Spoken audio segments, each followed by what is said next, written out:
मानव भूगोल का एक महत्वपूर्ण चैप्टर है human adaptation to their environment, यानी कि मानव का अपने पर्यावरण के साथ समायोजन। ये एक मानव भूगोल का महत्वपूर्ण चैप्टर है, इसके बारे में हम बात करेंगे। तो इसमें हमें बहुत सारे एग्जाम्पल देखने को मिलते हैं, जैसे एस्किमो है, बुशमैन है या गुजर बकरवाल है। तो यहाँ हम जो एग्जाम्पल लेकर चल रहे हैं वो है हमारा एस्किमो। एस्किमो एस्किमो का मतलब होता है कच्चा मांस खाने वाला। इसका शाब्दिक अर्थ की यदि हम बात करें तो they are eating raw meat, या ध्रुवीय क्षेत्रों के जो निवासी होते हैं, जो ठंडे एरिया के अंदर रहते हैं, उनको हम एस्किमो के नाम से जानते हैं। एस्किमो जो है वो मंगोल प्रजाति से अपना संबंध रखते हैं, यानी means they belong to the Mongoloid races. यदि हम उनके शारीरिक और चारित्रिक विशेषताओं की बात करें, उनके शारीरिक लक्षण की बात करें, उनके करेक्टर की बात करें, तो शारीरिक लक्षणों में उनका जो चेहरा होता है वो सपाट व चौड़ा होता है, नाक इनकी चपटी होती है, जबड़ा इनका भारी होता है और दांत सफ़ेद व मजबूत होते हैं, बाल इनके भद्दे व काले होते हैं, त्वचा हल्की पीली और कद जो है 150 सेंटीमीटर से लेकर 160 सेंटीमीटर यानी 150 सेंटीमीटर से लेकर 160 सेंटीमीटर तक इनकी हाइट होती है। आंखें गहरी कत्थई व तिरछी और शरीर इनका हष्ट पुष्ट होता है। करेक्टर की बात करें तो वो बहुत ही सरल स्वभाव व हंसमुख के होते हैं और संकट काल में विचलित नहीं होते हैं और अपने विवेक को बनाए रखते हैं। मीन्स कोई भी जो काम करते हैं बहुत ही पेशेंस से करते हैं। संकट काल की बात करें तो पूरा का पूरा जो एस्किमोज है वो हमें उत्तरी पार्ट के अंदर, जो उत्तरी कनाडा है, ग्रीनलैंड है, साइबेरिया का पार्ट है, वहाँ देखने को मिलते हैं। और उस जैसे एरिया के अंदर पूरे साल जो है बहुत कड़ाके की ठंड पड़ती है, तो इस प्रकार के ठंड में वो विचलित नहीं होते और अपने विवेक को बनाए रखते हैं। भोजन के यदि स्रोत की बात करें, वो किस प्रकार का भोजन करते हैं, तो इनके ज़्यादातर वो जो है मांसाहारी होते हैं और उसमें वो सील मछली को खाते हैं, व्हेल मछली को खाते हैं, वालरस जो जलीय जीव है, सी लॉयंस है, और कैरिबाउ यानी कि बारहसिंगा होता है, धुरिया भालू, polar bears. Caribou, walrus, whale and seal are the main food of the Eskimos. आजीविका की बात करें, लाइवलीहुड की बात करें, तो ज़्यादातर जो एस्किमोज लोग हैं वो आखेटक यानी कि शिकारी है, जो पशुओं को मारकर उनके द्वारा जो उत्पाद जो प्राप्त होते हैं उनके ऊपर अपना जीवन यापन करते हैं। आज यदि हम टोटल पॉपुलेशन की बात करें तो वे लगभग 10 लाख है। तो अब हम बात करते हैं इनके रीजन की। रीजन यानी कि प्रदेश, एरिया जहाँ पर जो एस्किमो लोग मिलते हैं। तो ज़्यादातर जो एस्किमो हमें टुंड्रा प्रदेश के अंदर देखने को मिलते हैं। टुंड्रा एक शीत प्रधान और हिमाच्छादित प्रदेश है, यानी कि कोल्ड रीजन है और मोस्टली आइस कवर्ड है, जो उत्तर में आर्कटिक महासागर के चारों ओर और कनाडा के उत्तरी भाग में, ग्रीनलैंड में, लैपलैंड और समस्त उत्तरी साइबेरिया में स्थित है। यानी कि ज़्यादातर जो एस्किमो है वो हमें उत्तरी भाग के अंदर देखने को मिलते हैं, जहाँ पर पूरे साल कड़ाके की ठंड पड़ती है और पूरा का पूरा जो एरिया है वो बर्फ से आच्छादित है। इस विस्तृत टुंड्रा प्रदेश में निवास करने वाले लोगों के भिन्न भिन्न नाम हैं, यानी कि जो एस्किमोज हैं उनको हम अलग अलग नाम से जानते हैं। जैसे कनाडा के उत्तरी भाग में और ग्रीनलैंड के निवासी को एस्किमो कहते हैं। यूरोप में जो उत्तरी स्कैंडिनेविया के लोग हैं उनको लैप्स कहा जाता है। साइबेरिया के टुंड्रा प्रदेश में रहने वाले लोग सेमोयड, याकूत, चकची, तुंगू आदि लोग हैं, जो एस्किमो के भिन्न भिन्न एरिया के अंदर अलग अलग उनके नाम हैं। ये सभी लोग प्रधानतः आखेटक है, means they all are hunters. Eskimo लोग सील मछली, कैरिबाउ नामक बारहसिंगा का शिकार करते हैं और उत्तरी साइबेरिया के सेमोइड, याकूत और चकची जो लोग हैं वो आखेटक है और पशुचारण भी है, मतलब दो एनिमल को भी पालते हैं और साथ साथ में हंटिंग भी करते हैं। ये लोग मछलियाँ तथा रेंडियर का शिकार करते हैं और रेंडियर के झुंडों को भी पालते हैं। मछलियों को भी वो मारते हैं, रेंडियर को भी मारते हैं और साथ साथ में रेंडियर को रियर्ड भी करते हैं, पालते भी हैं। वर्ल्ड मैप के अंदर यदि हम इसका देखें तो एस्किमो, ये देखिए यहाँ पर इसको एस्किमो कहा जाता है, जो कनाडा और ग्रीनलैंड का जो उत्तरी पार्ट है। ये जो स्कैंडिनेविया है जिसमें Norway, Sweden, Finland, Scandinavian country, इनको यहाँ पर लैप्स कहा जाता है। और साइबेरिया का जो उत्तरी पार्ट है इनको यहाँ पर सेमोड, याकूत, चकची और तुंगू आदि के नाम से जाना जाता है। तो स्कैंडिनेविया और एस्किमो के लोग हैं वो ज़्यादातर आखेटक है, मतलब हंटिंग का काम करते हैं, और सेमोड, याकूत और चकची हैं वो पशुपालक है। ठीक है, एनिमल हर्डर है, और ये जो लोग हैं वो आखेटक है। तो इस प्रकार से ये अलग अलग एरिया के अंदर रहते हुए अलग अलग प्रकार की आर्थिक क्रियाओं के अंदर सम्मिलित है। यानी कि भौगोलिक दशाएं। यदि हम वहाँ की भौगोलिक दशाओं के बारे में बात करें तो हमें मिलता है कि वहाँ पर लगभग पूरे 9 महीने जो कठोर जो है शीत ऋतु पाई जाती है। यानी कि वहाँ पर जो जाड़े की ऋतु होती है, शीत ऋतु होती है जो, वो काफ़ी लंबी होती है, और गर्मी का जो मौसम वो काफ़ी छोटा होता है, और केवल 3 महीने के छोटे समय में ही अन्य ऋतुएं जैसे कि बसंत है, ग्रीष्म है और पतझड़ का चक्कर पूरा हो जाता है। तापमान की बात करें तो औसत जो वार्षिक तापमान है वो 0 डिग्री सेल्सियस से नीचे रहता है, और जाड़ों में यानी कि जनवरी का जो औसत तापमान है आर्कटिक द्वीप समूह में वो 0 से नीचे यानी कि -46 डिग्री सेल्सियस तक पाया जाता है, और कोस्टल एरिया यानी कि तटीय भागों में वो लगभग -34 डिग्री सेल्सियस के आसपास रहता है, 34 से लेकर 37 डिग्री।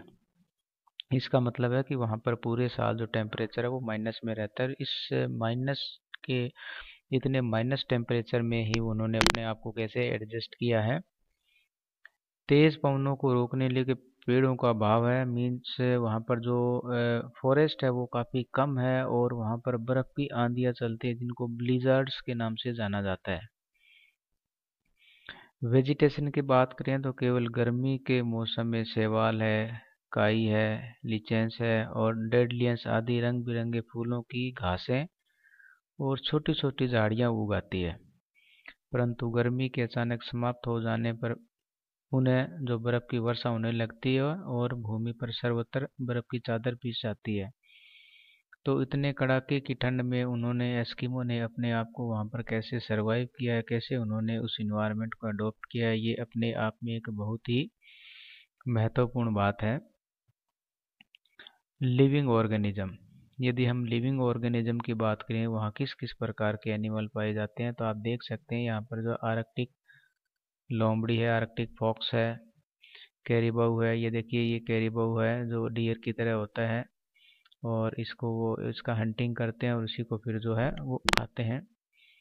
ये है पोलर बियर यानी कि ध्रुवीय भालू है। उसके बाद में सील है, ये देखिए सील जो है इसको वो मारते हैं, इसको खाते हैं। इसी तरह से ये मिंक है, इसकी जो है फर यानी कि खाल प्राप्त होते हैं जिससे वो कपड़े वगैरह बनाते हैं। इसी तरह से मस्क चूहा है, ठीक है, जो है ये फर प्रोवाइड करवाता है। ये मस्क बेल है यानी मस्क ऑस्क है। इसी तरह से मार्टेन है, बीवर है एंड ओटर है। These are the few animals which are found in the polar areas. तो मोस्ट ऑफ द एस्किमो, जितने भी एस्किमो वो सारे के सारे इनको मारते हैं, इन्हीं को खाते हैं, और इनके फर और इनकी स्किन से कपड़े बनाते हैं, और इन्हीं के बोन से ही वो जो है अपने टूल्स और यानी कि उपकरण बनाते हैं। Tools for hunting. यदि हम टूल्स की बात करें कि किस प्रकार के उनके टूल्स हैं और किस प्रकार से वो हंटिंग करते हैं, तो यहाँ हम आपको बताने वाले हैं उनके यंत्र व उपकरण के बारे में, और इसके साथ साथ में परिवहन के साधन के बारे में। ये देखिए, सबसे इनका महत्वपूर्ण जो टूल है वो हारपून। ये देखिए, इसके हाथ में जो है ये हारपून है, एक लोहे की छड़ की तरह होता है, लंबे आगे से ये निकुला होता है, ठीक है, और जहाँ से वो पशुओं को शिकार करते हैं। मछलियों व सील मछलियों के शिकार में काम लिया जाता है, यानी कि जो हारपून का जो मेन काम है टू किल द फिश, यानी कि सील को और मछलियों को मारने में इसका यूज़ किया जाता है। ये लगभग 1.2 मीटर से लेकर 1.5 मीटर तक जो है लंबा होता है, और भाले नुमा हथियार होता है जो कि रस्सी से बंधा होता है। इसके हाथ में देख सकते हैं कि यहाँ रस्सी है, तो इसको फेंक कर या मतलब जो है बर्फ़ के अंदर घुसकर इसको जो है मछलियों को मारने के काम ये आता है। इसी प्रकार इनकी यदि नाम की बात करें तो एक इसके अंदर आते हैं कयाक। ये सील मछली के शिकार में काम ली जाने वाली 5 मीटर लंबी और 1.5 मीटर चौड़ी एक नाव है, यानी कि एक प्रकार की बोट होती है जिसमें बैठकर जो है लोग सील मछली का शिकार करते हैं। दूसरा इसके अंदर है उमियाक। ये व्हेल मछली के शिकार में काम आने वाली बड़ी नाव है। यानी कि कयाक जो है स्मॉल एक बोट है, और उमियाक जो है एक बड़ी बोट है जिसका प्रयोग जो सील मछलियों को मारने में किया जाता है। स्लेज जो गाड़ियाँ होती है वो बर्फीले एरिया के अंदर चलने के लिए काफ़ी महत्वपूर्ण मानी जाती है। और बर्फ पर चलने वाली पहिया विहीन, यानी कि इनके टायर नहीं होते हैं, विदाउट जो टायर होते हैं, विदाउट व्हील होती है, जिनको कुत्ते जो है पुल करते हैं यानी खींचते हैं, कहीं कहीं रेंडियर से भी वो खिंचवाते हैं, जो वालरस की हड्डियों से बनी होती है। वालरस जो है एक जो अपना मरीन एनिमल्स है, मछलियों की तरह, उनकी जो हड्डियां होती है उनसे ये स्लेज गाड़ियाँ बनी होती है। और बर्फ के ऊपर इनको कुत्ते और जो रेंडियर है वो इनको खींचते हैं, और इनके ऊपर बैठकर ये एक जगह से दूसरी जगह पर मूवमेंट करते हैं। आखेट, यानी कि जो एस्किमो लोग हैं वो ज़्यादातर आखेट में लगे हुए, यानी कि हंटिंग में, जो कि उनके जीविका का प्रमुख साधन है। आखेट है जो दो प्रकार से किया जाता है, यानी कि सीजन के हिसाब से। पहला जो आखेट है वो शीतकालीन आखेट, यानी कि विंटर हंटिंग। शीतकाल में केवल ये सील मछलियों का शिकार करते हैं, यानी कि कहने का मतलब है दे Hunt only seal fish during the winter hunting season. अब इसकी मेथड्स की बात करें तो किस मेथड से वो सील मछलियों का शिकार करते हैं। इनके मेथड जो है बड़े इंटरेस्टिंग है। जो सबसे पहला है माउपोक। माउपोक माउपोक का जो मतलब होता है कि इसके अंदर जो सील मछली को सांस लेने के लिए, क्योंकि जो सील मछली है वो सांस लेने के लिए बर्फ में छिद्र बनाने पड़ते हैं, मतलब बर्फ में वो होल बनाते हैं, और ये छिद्र बर्फ की पतली परत से छिपे रहते हैं। एस्किमो लोगों के कुत्ते इन छिद्रों का पता सूंघ कर लगा लेते हैं, यानी कि एस्किमो के पास जो डॉग्स होते हैं, कुत्ते होते हैं, वो अपनी स्मेल से इन होल्स का पता लगाते हैं, इन छिद्रों का पता लगाते हैं जहाँ पर जो सील मछलियाँ सांस लेने के लिए आती है।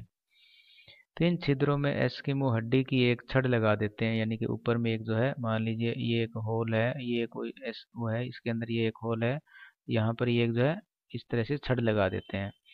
जैसे ही सील मछली जो है यहाँ पर आती है, ठीक है, सांस लेने के लिए इस होल के पास में, तो ये जो है इसकी लोकेशन कभी इधर होती है। तो इससे क्या होता है कि इस छिद्रों को पहले की तरह ढक दिया जाता है। जब मछली सांस लेने के लिए इन छिद्रों के पास आती है तब वह छड़ हिल जाती है, यानी कि हिलती है, वो इधर उधर होगी, ऐसे ऐसे होगी। तो इससे क्या होता है, एस्किमो शिकारी को पता चल जाता है कि छिद्र से जो सील है वो सांस ले रही है। तब वह हार्पून जो पहले से उसके लिए उसके पास जो हथियार होता है, भाला उठाकर सील के मुंह पर जोर से मारता है, और जिससे भाले का अगला जो हिस्सा है, अग्र भाग, यानी कि जो आगे वाला हिस्सा है, वो सील के मांस में घुस जाता है, और बाद में सावधानी पूर्वक जो है वो बर्फ को हटाकर वहां से रिमूव करके आइस को और उस सील मछली को बाहर निकाल लेते हैं। इस प्रकार से जो जो छिद्र बनाकर और उसके अंदर बोन्स डालकर और उससे होल में से जो सील मछली का शिकार किया जाता है, इसको बोलते हैं माउपोक। दूसरी जो विधि है इसमें होता है, इसको इसको बोलते हैं इतुआर पोक। माउपोक और इतुआर पोक। इतवार पोक में क्या होता है कि इसमें दो छेदों का प्रयोग किया जाता है। माऊ पोक में तो एक होल, लेकिन यहाँ पर दो छेद। मान लीजिए एक ये जो कोई आइस है, यहाँ पर एक होल कर दिया जाता है और एक इधर में होल कर दिया जाता है, ठीक है। और इसके नीचे से सील मछली जब सांस लेने के लिए आती है, ठीक है, तो इसको फिर जो है ये इसका काम तमाम कर देते हैं। तो एक छिद्र में एक मनुष्य चारा डालकर सील को लुभाने की कोशिश करता है। मान ली वो इधर में चारा डालेगा इस साइड में, तो वो मछली इधर से आएगी, ठीक है, और इधर में डालता है वो इधर से आती है। तो उसका दूसरा साथी मनुष्य जो है हारपून भाला लिए पहले से तैयार खड़ा होता है, और अवसर मिलते ही वह दूसरे छिद्र से भाला मारकर सील का शिकार कर देता है। यानी कि इधर से आता है वो, इधर में चारा डालता है, तो वो क्या करेगा, यहाँ से जो हारपून मारकर इसको इसका काम तमाम कर देगा।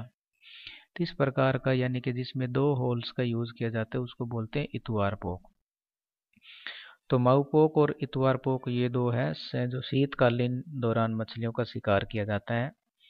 इसके बाद में आता है बसंतकालीन शिकार, यानी कि जब थोड़ी गर्मी आ जाती है, बसंत, तो तो मार्च के बाद दिन की लंबाई बढ़ने लगती है और बर्फ़ पिघलने से खुले जल की जो नालियाँ बन जाती है। जैसे जैसे आइस मेल्ट होती है, थोड़ा थोड़ा पानी उसमें निकल कर वो समुद्र में जाना शुरू हो जाता है। तो इस समय एस्किमो परिवार के लोग खुले जल में शिकार करते हैं, ओपन सी के अंदर या पानी के अंदर। तो इसके लिए वो पहले से ही फैलने लगता है। खुले जल के अतिरिक्त इस समय सील मछलियां बहु बहते हुए हिम के किनारे पर अपने सांस के लिए जो छिद्र के समीप धरातल पर धूप सेकने के लिए भी आ जाती है। यानी कहने का जो मछलियां हैं वो किनारे आ जाती है धूप सेकने के लिए, सांस लेने के लिए। और इस समय सील अपेक्षाकृत अधिक संख्या में होती है, यहाँ लार्ज नंबर के अंदर आती है। तो बसंत के आरंभ में उतोक ढंग से, उतोक ये अलग विधि है, इस ढंग से शिकार करने की बहुत सुविधा होती है। तो इसके अंदर क्या होता है कि इसमें एस्किमो अपने कुत्तों के साथ सील मछली के समूह की तलाश में चलता है, ठीक है। और समूह को देख पर वह बर्फ पर लेट जाता है, क्रॉलिंग करते हुए समूह तक पहुंचता है खिसकते खिसकते। और पहुंचकर अपने हार्पून यानी कि भाले से यकायक यानी एकदम से हमला करके सील को मार डालता है। और जाड़ों की अपेक्षा इस समय अधिक जो है शिकार प्राप्त किए जा सकते हैं, तथा कोई कोई चतुर शिकारी तो एक दिन में कई कई सील मछलियां मार डालता है। तो इस प्रकार से जो जो है बसंतकालीन आखेट ये किया जाता है। एक आखेट और है जिसके अंदर वो ग्रीष्मकालीन यानी कि गर्मी के महीने में आखेट करते हैं। 3 प्रकार से आखेट किए जाते हैं। तो गर्मी के मौसम के मध्य तक दो बर्फ की धरातल की जो बर्फ पिघल जाती है तथा छोटी छोटी वनस्पतियां, शैवाल और काई आदि उगाते हैं, जिन्हें कैरीबाऊ यानी कि बारहसिंगा खाते हैं। इस समय एस्किमो लोग कैरीबाऊ बारहसिंगा की तलाश करते हैं। और गर्मी के दिनों में यद्यपि धनुष के द्वारा साधारणतः अलग अलग शिकार किया जाता है, परंतु कैरीबो का शिकार सामूहिक रूप से किया जाता है। कलेक्टिव रूप से सब लोग मिलकर जो कैरीबाऊ का शिकार करते हैं। तो कैरिबो के अतिरिक्त छोटे छोटे शिकार भी किए जाते हैं। खरगोश और बतख, हंस, चिड़ियों का शिकार इनके हल्के भाले से फेंक कर किया जाता है।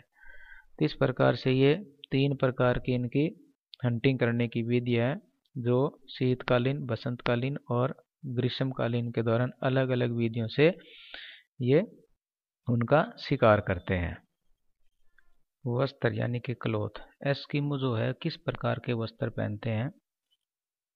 एस्किमो के वस्त्र मुख्यतः कैरिबो की खाल के बने होते हैं और यह सील की खाल की अपेक्षा अधिक गर्म और हल्की होती है। जिस स्थान पर कैरिबो नहीं मिलता है वहाँ पर धुरिया भालू यानी कि जो पोलर बियर होते हैं उनकी फर से जो क्लॉथ बनाए जाते हैं। एस्किमो के कपड़े सावधानी से कटे हुए तथा सिले हुए होते हैं और वस्त्र बनाने का कार्य ज़्यादातर लेडी स्त्रियां करती है। आर्द्रता ह्यूमिडिटी से बचने के लिए तात के बने जलाभेद्य कपड़े बनते हैं। जला मतलब वाटर प्रूफ जिसको हम बोलते हैं। ध्रुवीय बर्फ की चमक से बचने के लिए लोग आंखों पर जब वायरस के दांतों से बने छिद्रदार चश्मे लगाते हैं। जो वालस जो मछली होती है उनके जो दांत होते हैं उनमें छिद्र बनाकर वहां से जो है उस चश्मे का यूज करते हैं, ताकि बर्फ के ऊपर जो सनलाइट पड़ती है तो उसे बचा जा सके। इनको जो कपड़े होते हैं उनको हम बोलते हैं तिमियाक, यानी एक जर्सी नुमा बारबंद वस्त्र, यानी कि एक लंबा चोगा की तरफ होता है जो पूरा जो है शरीर को कवर किए होता है, ठीक है, ऊपर से लेकर नीचे तक इसको डालते हैं। दूसरा है ओढ़नाक, अहोनाक, इसको ओढ़नाक बोलते हैं, जो कि तिमिया के ऊपर पहने जाने वाला वस्त्र होता है, ठीक है, गर्दन से नीचे और तक तो ये डालते हैं और उसके बाद में फिर ये ओढ़नाक डालते हैं। और इसके साथ साथ में ये कोमिक, कोमिक नाम जो है ये जूते होते हैं, एक्चुअली में सील मछली की खाल से बने हुए इनके जूते होते हैं। इसके साथ साथ में एक वस्त्र और होता है जिसको अमाउट कहा जाता है। यह पीठ के पीछे एक थैली नुमा होती है। मान लीजिए ये आदमी है, इसके पीठ के पीछे से एक थैली नुमा वस्त्र होता है जिसके अंदर ये अपना सामान और कभी कभार छोटे छोटे बेबी को भी रखने का काम करते हैं। ये आप देख सकते हैं इनके clothing. The clothes made of animal skin were वॉन्ट टू कीप वार्म। ये है जो इस प्रकार का एक कपड़ा है, ठीक है, जिसको हम ओढ़नाक या तिमियाक बोलते हैं, ठीक है, ये माउथ है, ठीक है। ये आप देख सकते हैं इनके जो शूज है वो कॉमिक है। और कई बार इनके पीठ के पीछे जो एक थैली नुमा आकृति और होती है जिसको बोलते हैं माउथ, जिसके अंदर जब बच्चे या कुछ सामान रखते हैं जब ये सील वगैरह का शिकार करते हैं या कहीं एक दूसरी जगह से ट्रांसफर होते हैं। ये आप देख सकते हैं इनके शूज़ जो है किस प्रकार से बने होते हैं। ये इस प्रकार से जो है बड़े बड़े जो बूट्स होते हैं, ये देखिए यहाँ पर इस प्रकार ये चित्र के द्वारा आप देख सकते हैं। They wear special boots called the kamiks, इनको कॉमिक्स कहा जाता है, ठीक है। They were made of seal skin, seal की जो स्किन होती है उससे बने होते हैं ताकि बर्फ़ के ऊपर चलने में आसानी हो और सर्दी से उनकी रक्षा कर सके। इसके बाद में बात करते हैं वहाँ की कल्चर और उनके सोसाइटी की, समाज और संस्कृति की बात करें तो ये लोग जो है छोटे छोटे समूह में निवास करते हैं, मतलब 5-10 के लोगों का समूह हो सकता है, ज़्यादा भी हो सकता है। और ज़्यादातर पितृवंशी होते हैं, पैटर्नल इनके, यानी कि जो पेरेंट्स यानी कि जो इनका पिता होता है वो उस जो समूह का मुखिया होता है। बहुपत्नी प्रथा प्रचलित होती है, ठीक है, जहाँ पर एक आदमी के 2 या 3 स्त्रियां हो सकती है। जादू टोनों में काफ़ी विश्वास रखते हैं। ऐसे लोग फुटबॉल की तरह का एक खेल खेलते हैं जिसे जैसे ताश खेलते हैं, कुश्ती भी लड़ते हैं और बच्चे कुत्तों पर सवारी करते हैं। कभी स्नान नहीं करते, अपने जीवन में कभी भी स्नान नहीं करते और कपड़ों के फट जाने पर उन्हें शरीर से उतार ले। एक बार कपड़ा शरीर पर लगा लिया तो उसको तभी तभी उतारते हैं जब वो फट जाता है। मध्य पूर्वी भागों के एस्किमो लोगों की एक देवी होती है जिसे वे सेदना कहते हैं और इसी की पूजा करते हैं। यह देवी समुद्र तल में रहती है, ऐसा उनका मानना है, तथा जंतुओं पर इसका नियंत्रण माना जाता है। जो एनिमल्स होती है उसके ऊपर कंट्रोल करती है। इस देवी का रुष्ट होना हानिकारक माना जाता है, तो इसलिए इसको वो इसकी पूजा पाठ करते रहते हैं ताकि उनके ऊपर उनकी कृपा बनी रहे। शीतकाल में भोजन की कमी आ जाती है जिससे बूढ़े और अशक्त लोग आत्महत्या कर लेते हैं और उनकी जो भाषा है वो एल्यूट है। अब इनकी बात करते हैं हाउस की, निवास गृह, सेटलमेंट इनके किस प्रकार से हैं। वैसे आप लोगों ने नाम सुना हो, जो एस्किमोज है वो इग्लू में रहते हैं, तो इनके जो मकान है वो इग्लू इनका निवास स्थान माना जाता है, निवास घर माना जाता है। टुंड्रा प्रदेश में लकड़ी के अभाव के कारण उनके जो मकान हड्डी, पत्थर, खाल और बर्फ से बने होते हैं। बर्फ के मकान इग्लू कहलाते हैं। ये देखिए यहाँ पर जो है इनके जो हाउस है यानी कि मेड फ्रॉम द आइस, इसको हम इग्लू बोलते हैं। इन्हें बनाने के लिए जो है सख्त बर्फ के बड़े बड़े टुकड़े काट लिए जाते हैं, मतलब उनके जो बड़े बड़े ब्लॉक्स को काट कर एक दूसरे के ऊपर रखकर उनसे गुंबदनुमा मकान बना लिए जाते हैं। और जाड़े की ठंडी इस प्रकार के मकानों को मजबूत प्रदान करती है, मजबूती। ये काफ़ी मतलब मुश्किल होता है मकान बनाना, और बड़े बड़े जो आइस के ब्लॉक काट कर वो उन मकानों को बनाते हैं। मकानों का यदि व्यास रेडियस की बात करें तो ये 4 मीटर के लगभग होता है तथा ऊंचाई 10 मीटर होती है। लकड़ी व व्हेल मछली की हड्डियों से बने मकान कर्मक, इसको बोलते हैं कर्मक। जो आइस से बनते हैं इसको इग्लू, और लकड़ी और हेल की हड्डियों से जो बनते हैं उनको कर्मक बोलते हैं।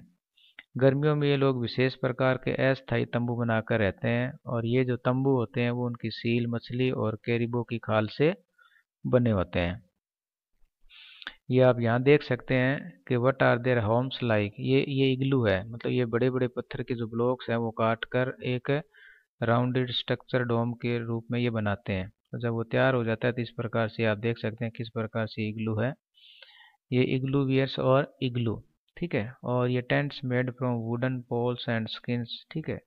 ये वुडन से और पोल से बने होते हैं। ये टेंट टेंट नुमा आकृति है, और ये है इग्लू, ठीक है। इग्लू जो इस प्रकार का होता है जिसके अंदर एक छोटा सा होल होता है, उसके बाद में फिर ये है यहाँ पर इधर वाली साइड के अंदर ये इस प्रकार से बना होता है। तो यहाँ इस दरवाजे से ये लोग जो अंदर की तरफ जाते हैं। तो इस प्रकार की आकृति का जो मकान होता है वो इग्लू कहलाता है, जिसके अंदर ये रैंक कर और ऊपर में एक छोटा सा होल या छिद्र छोड़ दिया जाए ताकि वहां से वेंटिलेशन या कुछ रोशनी आ सके। ये देख सकते हैं कि आप किस प्रकार से इग्लू जो है अपना जो एस्किमो अपना घर बना रहे हैं, जिसको इग्लू बोलते हैं। ये बड़े बड़े आइस के ब्लॉक्स हैं वो काट कर और एक दूसरे के ऊपर रखते हैं, और इसके अंदर फिर कैरीबाऊ की और ध्रुवीय जो भालू होता है उसकी खाल को लगा लिया जाता है, और बीच में थोड़ा सा स्पेस छोड़ दिया जाता है ताकि अंदर की गर्मी अंदर रहे और बाहर की ठंड को अंदर आने से रोक सकें। उसके बाद में उन्होंने भी किस प्रकार से अपने आप को एनवायरनमेंट के अकॉर्डिंग जो एडजस्ट किया हुआ है। एस्किमो ने प्राकृतिक वातावरण के साथ अपना पूर्ण सामंजस्य स्थापित किया है। उनके निवास गृह नॉर्वे या उनके स्लेज गाड़ियाँ, हार्पून, तीर कमान, वस्त्र आदि सब प्रकृति के साथ अद्भुत उलन उनका जो अनुकूलन दिखाते हैं, एडेप्टेशन दिखाते हैं। यूरोपीय देशों से जो वैज्ञानिक लोग आर्कटिक या अंटार्कटिक क्षेत्रों की खोज करने जाते हैं वे एस्किमो के वस्त्र को ही अपनाते हैं। तो आप देख सकते हैं कि how the Eskimos are adapted to their environment. तो उनके जो खाना, रहना, पीना, कपड़े, घर, मकान सब जो है उनके अपने पर्यावरण से ही प्रभावित है और उन्होंने अपने आप को पर्यावरण के अनुसार जो है अडेप्टेड किया हुआ है। तो ये तो था हमारा इग्लू एस्किमो और उनका पर्यावरण के साथ में किस प्रकार से उन्होंने अपने आप को एडजस्ट किया हुआ है। धन्यवाद।